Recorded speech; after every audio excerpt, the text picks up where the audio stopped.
Today's conversation is about digital literacy and education, celebrating youth digital pathways from clicks to progress. Today we are chatting with Madam Diana Nekesa, like how you've seen the digital space transform your career. With the growth of technology today, what I would say first is AI skills.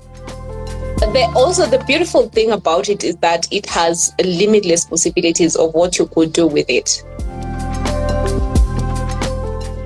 Even though it can help you do your schoolwork or write your emails, it should not block your creativity. What is amazing, Whitney, is that even when we are working with some of our learners, you get that someone doesn't know how to write an email.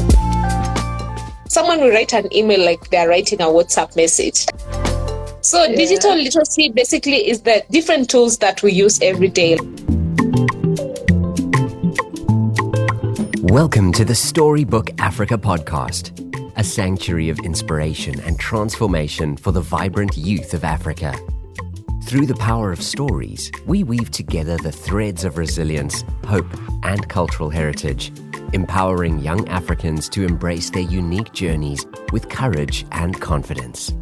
From the sweeping savannas to the bright cities to the remote villages, each episode invites you to explore the diverse contexts that shape the extraordinary experiences and visions of Africa's youth. So sit back, relax, and let us transport you through the heart of Africa, where lions roar, drums beat, and beautiful life happens, birthing tales of wisdom that foster healing, growth, and development.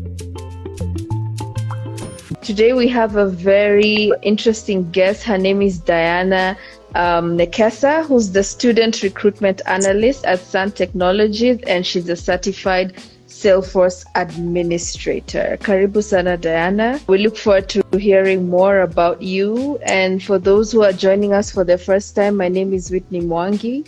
I'm the founder of the Storybook Africa. If you're not familiar with the Storybook Africa, we're a creative youth enterprise that focuses on youth empowerment, predominantly, registered in Nairobi, but we seek to touch the lives of all the youth across Africa. Today's conversation is about digital literacy and education, celebrating youth digital pathways from clicks to progress. So it's building off the global theme of International Youth Day. And today we have a, wonderful guest. So Diana, please start us off by telling us a little bit about yourself, what you do, and your story behind everything that you do, and specifically what really matters to you in life. So my name is Diana Nekesa, like everyone had. I'm the Student Recruitment Analyst at ALX. What matters to me? What matters to me are social causes and leaving the world a better place than I found it. And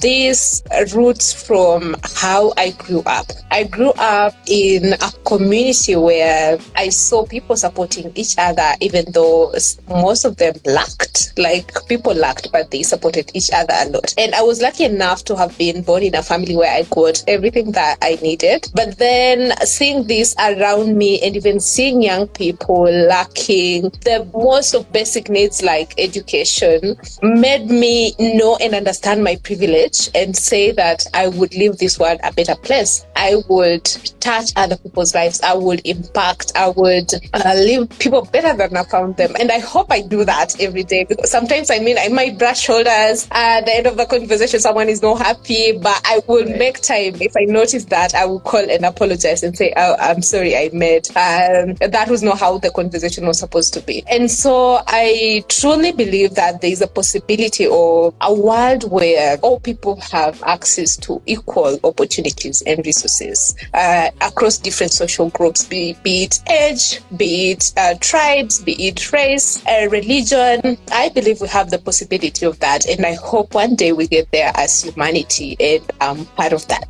That's amazing, and kudos to being a woman who knows how to apologize. Somehow People say that women don't know how to say they're sorry. They do not know how to apologize. So I love that. And, it just makes me wonder, is this a culture that you grew up around, or because you're a person who does not want to operate out of privilege, you now took on some values to make sure that, your relationships are also taken care of?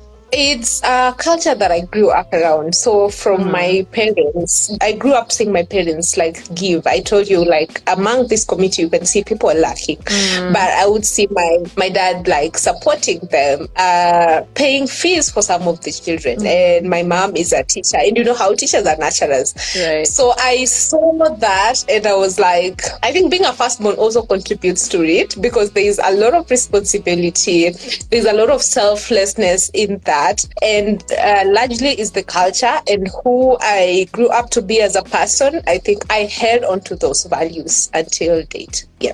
Right, that's absolutely awesome. And I'm nodding passionately because I'm a firstborn as well.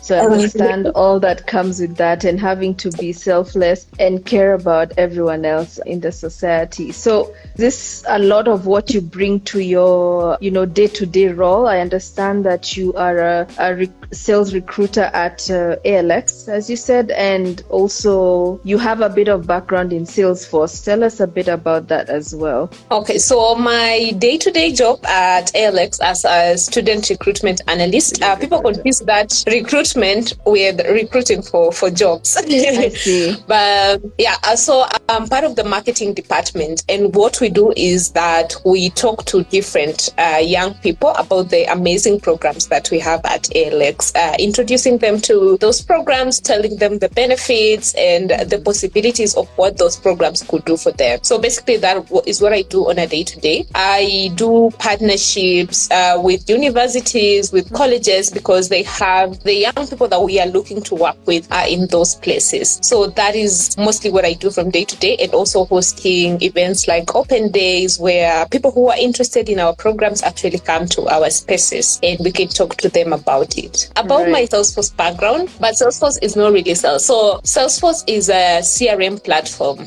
and this is a platform that companies use to see a 360 view of their business. You're able to manage different departments of your company, see what the marketing people are doing, see what the sales people are doing, see what the service team is doing. So it's a platform like a software as a service which companies buy to do that for them. So as a Salesforce associate or administrator, what you do is that you set up these systems for those companies. They can buy a Salesforce license, but there's a lot of setup that is needed in the back end, onboarding users, adding profiles, and then maybe training them on how they can be using that platform, how to generate reports and dashboards. Yeah, so it's a little bit technical, but it's also a fun platform to use. Right. So that sounds very interesting. Looking at your career path and tying that into the theme of today, clicks to progress. How have you seen utilizing digital pathways or, the digital space advance your career? I will give a backstory to my career. For my undergraduate degree, I did a BA in English and Literature. So when I graduated from university, my first job was an editor in a publishing industry. And that was my dream job.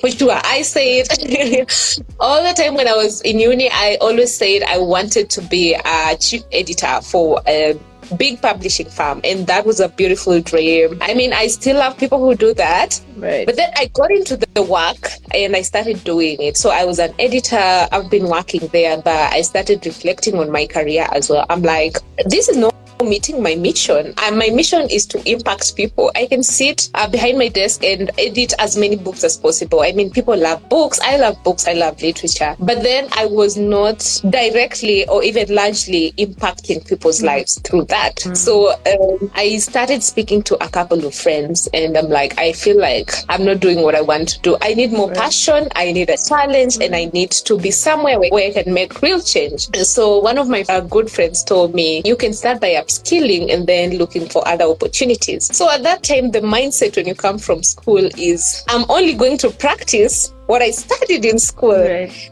And that's a crazy mindset that we get all the time. You're like, whatever I studied in school, that's what I'm going to practice. But then getting out and having this network of friends who had been already in the work world, career world for some time, he gave me good advice. And at that time, Alex was recruiting for the virtual assistant program. Mm-hmm. So I applied for the program. I did it. It was for 2 months. I did the program, graduated, and then at some point I quit my other job. Not in a dramatic way or anything. I just told my boss, told him, you know what, since our project, you know how editing works is like, and it was school books. So you edit the books and then you submit them to KICD, the Kenya Institute of Character Development. Yeah, so you submit them there and then wait until they're approved. So I was like, we've submitted this project and there is no other project until maybe late August. I want to see if I can try something else out and then I'll come back when the projects resume. And he was like, it's okay. So I quit my job for 2 months. I should have stayed and maybe being paid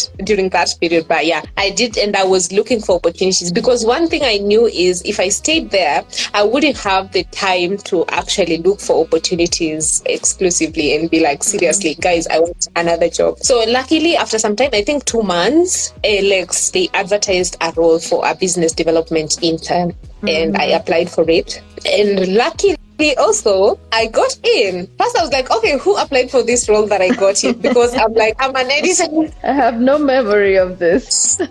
I don't have the skills. But anyway, I mean, I've been preparing for this interview. And right now, I believe, I have to believe in my skills.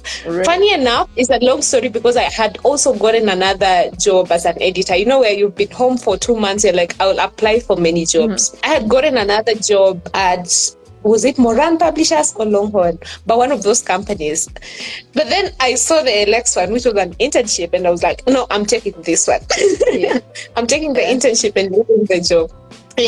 So I got in, and as a business development intern, what I did is that I looked for opportunities like job creation. I'll go to companies and tell them we have amazing talent, software engineers, data analysts. They will be amazing. This is what we do. This is how we train them. Can you hire them?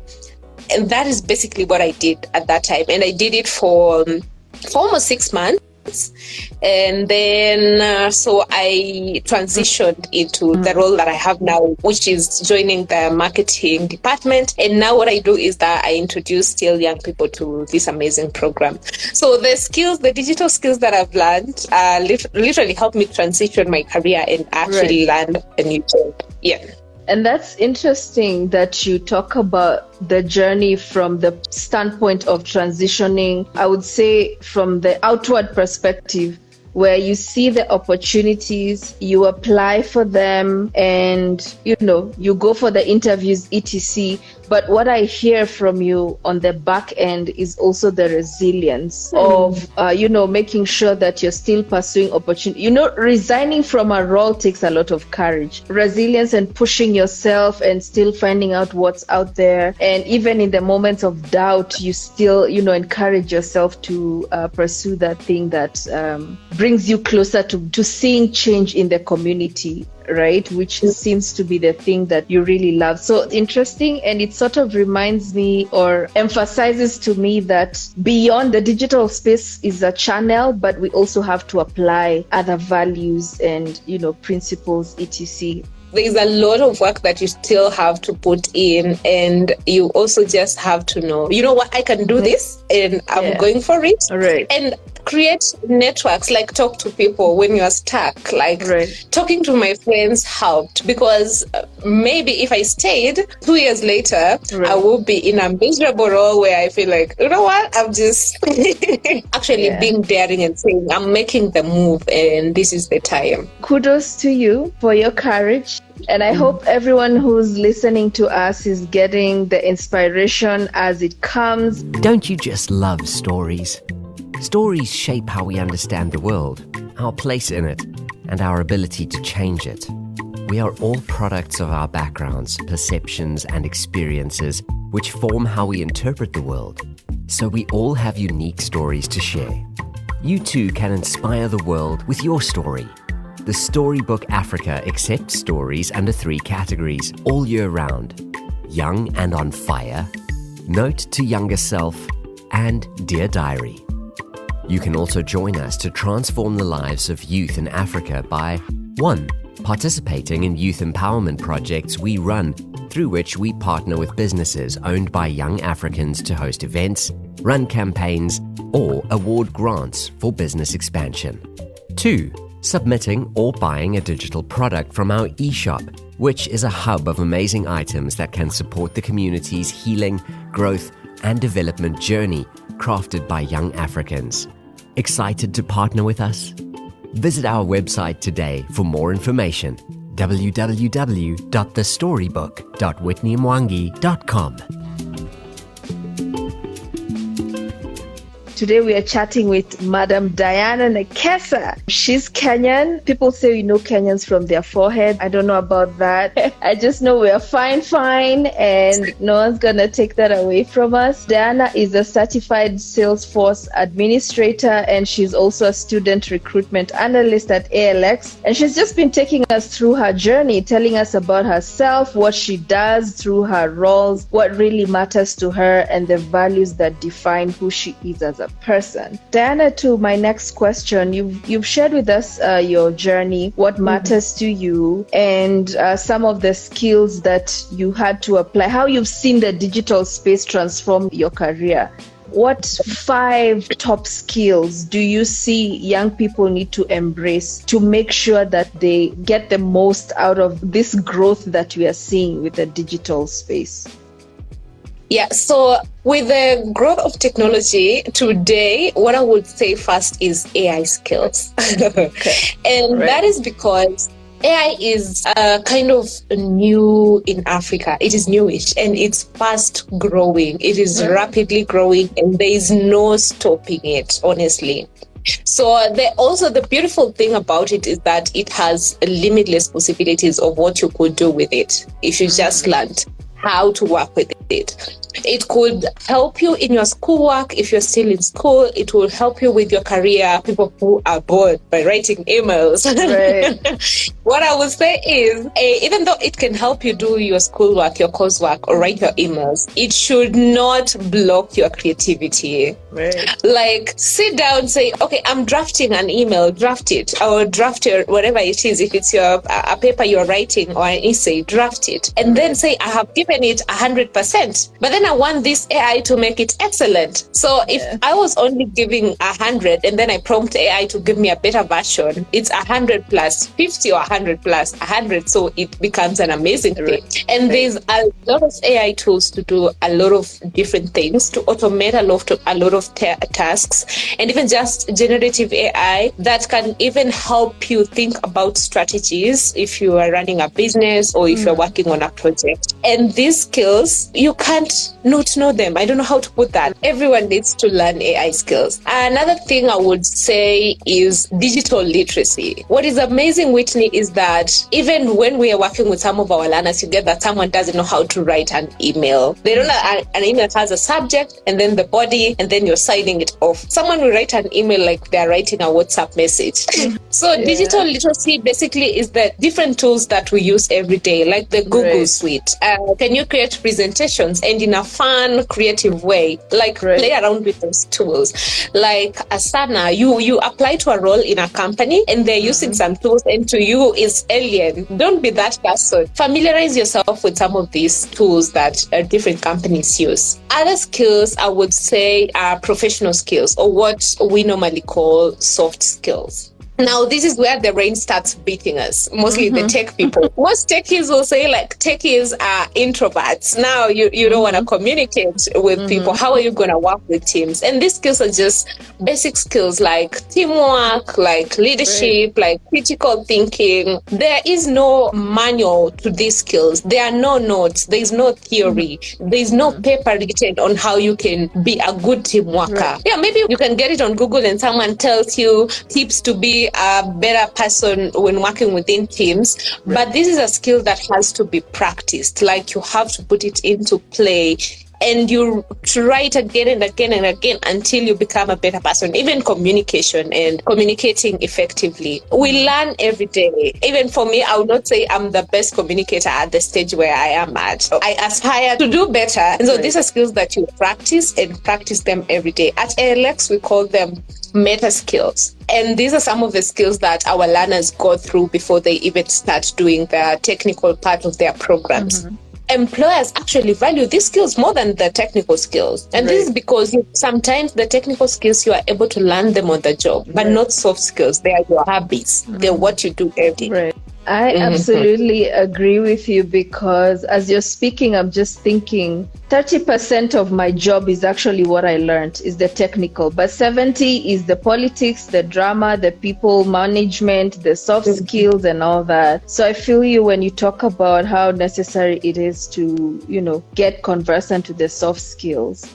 So you've told us AI skills, you've talked about now the soft skills, you've talked about digital literacy. Do you want to add two more? Yes. The other one I would say is personal branding. Okay. The edge of social media. Like if you're looking for opportunities, your employers are on the same social media platforms with you. Mostly if you're someone that is selling your skills on social media platforms, let's say LinkedIn, or maybe you are a software engineer and you have a GitHub account. I hope I pronounced that well. Whatever you're doing, you need to have a portfolio. Even models, you need to have a portfolio. So you need to know how to brand yourself. And this goes as far as even as basically as your resume and your cover letter. How are you writing them? See, sometimes you get lazy, or I don't know what syndrome that is, but where you're applying to 50 jobs with the same resume and the same cover letter. We don't know the name of that symptom, guys. If you have a name for it, please drop it in the chat. It's crazy. You are writing, and I might have done it at some point, but then you see like it doesn't bear fruit at all. It will give you nothing. It's just like rejection, or you're being ghosted. But this is because you are not customizing your resume or your cover letter to the role you're applying to. It is great, and you would rather apply to 5 jobs customizing the cover letters and the resume than applying to 20 or 15 and then you get no feedback. Personal branding, it's very, very important. The other skill, I don't know if this is a skill really, but key thing to know here is to be self-aware of what your specialization is. Like find a niche and then become an expert at that. We can learn marketing, which is my big interest, but marketing has different niches. There is advertising, there is promotion, there is relationship marketing, there is experiential marketing, and same to tech. If you are a software engineer, there is back-end web development, there is front-end web development. You have to choose a specialization and become an expert in this. Say in the next 5 years, I'm going to be the best advertiser, really. But you're going to be the best at the niche that you've chosen. So you need to specialize in your skills as well. I mean, I've been a generalist for some time, and I think being a generalist is a fun way to start your career and actually build relationships and learn how to navigate all that. But then at some point, you just like, if you're looking to maybe get leadership roles within companies, unless you're becoming a general manager, which I don't know how many a company can have. You need to be an expert so that if you want to head departments or if you want to build your business, you're actually building it with the skills that you have. So specialization is another important one. What would you say to young people who feel like maybe they're upskilling, they're gaining the digital literacy, maybe they've gone to school, they have an academic background, but they don't see opportunities coming to them as much as they would like? What would you advise them to do, or what next steps would you advise them to take? First of all, Whitney, it is quite sad that people are going to school, we are doing what we are being told, get good grades, go to university, graduate. Nobody says what happens after that. But then it's like for us, we actually conclude for ourselves. We're like, after university, I'm going to get jobs. There are many companies out here, and there's companies that you've been looking at, you're like, they're going to hire me after university. So it's quite sad when most young people get out there, and that is not the reality. Like the sad thing is, a year ago, there was there's JQuat student who was the first class student. He was depressed. He killed himself because of that, like some of these things, lack of those opportunities. So what I would encourage fellow young people who are seeking opportunities and feeling like they're in a place where there are no more opportunities, one, do not give up, be resilient. And then stop looking at the traditional forms of employment. Start adapting into this era. Look for other optional forms of employment like freelancing. Become a freelancer and look for opportunities maybe on platforms like Indeed, Upwork. There are very many platforms that you can get opportunities. And also think about being a contractor. There are companies that look to hire, but they're just looking to maybe consult and they want you for 3 months or 6 months. Look into that form of employment and not the traditional where I know someone at Safaricom, they're going to hire me for the rest of my life, but it's not working. People took your cover letter, your resume, get it in a butchery. Yeah. It is not, it doesn't get to the HR's office. Look at the other ways of you getting these opportunities instead of the traditional one. The upskill, I'll still sing and say upskill. Right. And this one, I'll put it in a way of lifelong learning. Mostly if you're someone who is maybe looking to grow in careers. Yeah, because you get that you might be having a job, but you don't feel like it's dignified to you or that is the goal or where you want to be in the next 5 years. So I would say embrace lifelong learning. And this means getting to learn new skills as much as possible for you to even adapt in this rapidly evolving world of technology. Be a lifelong learner, have that mindset of I'm open to learning as many things as possible in this area as well. The other thing I would say is look at problems as opportunities. Think like an entrepreneur at this point. Like when you see a problem, say this is an opportunity. If I build a solution for this problem, be it a service or a good, people are going to buy it. People are going to consume it. And that's where you have gotten an opportunity in it and it's paying you or whatever the goal was for you, you actually get from that. The other thing I would say is focus on your passion. Also turn your passion into an opportunity. Just last week, we got the announcement that creators on Facebook will be getting paid. They can monetize the content. Amazing. Yeah, so if you're someone that loves content creation or you love fashion or you love, I don't know, sadly we can't all be in the Olympics, but if some of us had that talent, I know, I can imagine if you get gold and silver or bronze, it's gonna sort you out for a long time. I don't know what they get paid. Also focusing on your passion and getting opportunities out of that. That is also another great thing to do.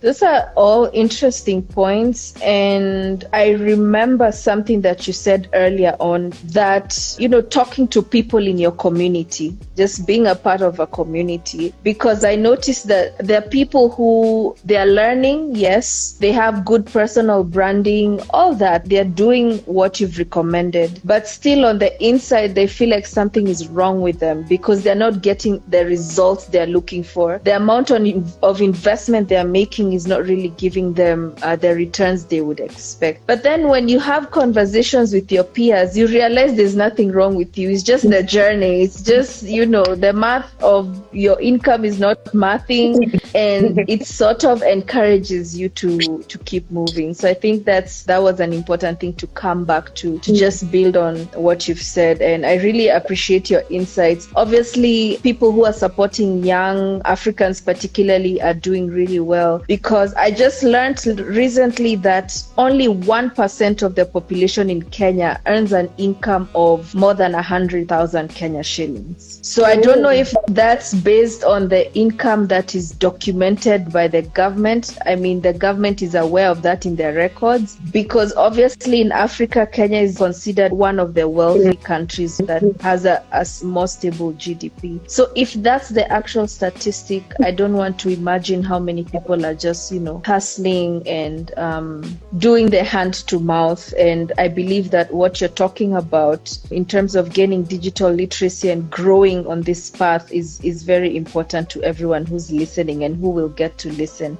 Yeah. I mean, something to add, I would say, when you're saying, talking about the wage that people are earning, and that most people are earning below like minimum wage, and it's hand to mouth. Right. And somehow we always speak about that's how the system works, but we are all contributors of the system. Could wake up and complain and say, the system is doing this, but you're not going to boycott a lot of services which build up the system. So it's also about you. A few days ago, their positions to hire CSSs and all that. But when you get into the leadership at one point, now you are an adult, you're not the youth, and you get into the system, what are you going to do to change that system? Right. Are you just going to be part of it and go with the vibe and say, I hope the rest of you can also strive for success and get where I am? Right. Or you're going to do things differently. And doing things differently even means you can be a young person here and you have general managers or directors or CEOs that are like below 35 years.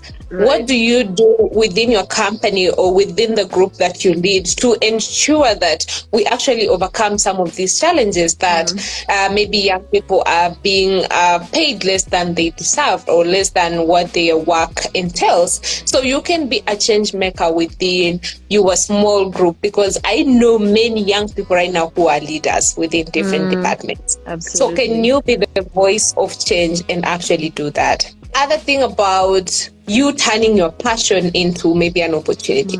If you already have a job and you're thinking, my job takes a lot of my time, you can also think about making your passion your side hustle. It doesn't have to be your main hustle. People have more than one job, and you can also do that. And us being here tonight is a testament to that. You can come from the office as tired as you are and just pick up where you left and continue to enjoy your passions and make profits out of them. So I definitely agree with that. I have quite nice comments for you, Diana. So proud of your journey, Diana.